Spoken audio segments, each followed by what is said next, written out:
So we're going to talk about the importance of praise now and how it encourages positive self-esteem and self-worth, not just for our children, but for people in general.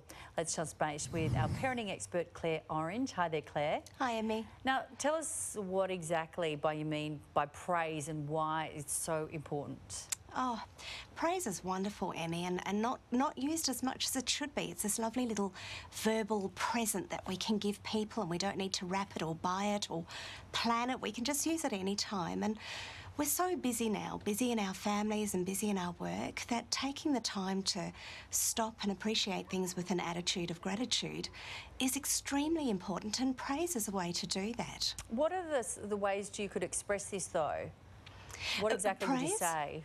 Well, praise, you really have to become specific with praise for it to be meaningful. Things like good girl or good boy, they're fairly meaningless, really. To be powerful with your praise, you need to get quite specific and use words like you're confident or resilient or persistent, or you try hard, you give effort, you're respectful, because then we're shaping a behaviour around that praise. Okay, is there a time when praise should be avoided?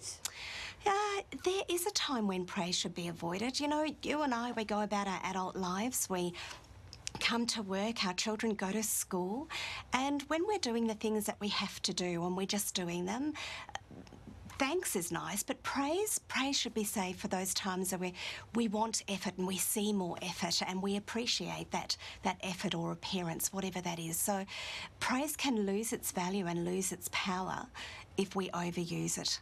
Okay. Now, obviously, this doesn't just extend to our interactions with our children. There are positive gains, I guess, from praising colleagues, friends and partners too. Yeah, there is.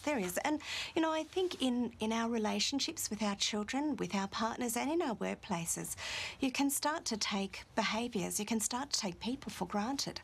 So when you go in with that attitude of gratitude and you use praise, you really start to powerfully change and shape people's behaviours around you.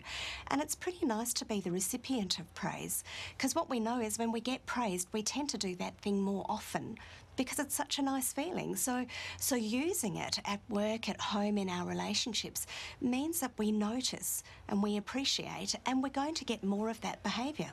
Do people appreciate more praise if it's public, or is it just as good even if it's private and it's just run one-to-one? One-to-one, it's very powerful. It's very powerful. It doesn't matter how you use that praise, whether it's public, that's lovely. Whether it's one-to-one, that's lovely too. It's what it does inside and the way it inspires you to behave in turn from receiving that praise. Oh, well, it was wonderful to have a chat with you then. Thanks, Claire Emmy. Orange, thanks for that. Thanks for coming in. No worries.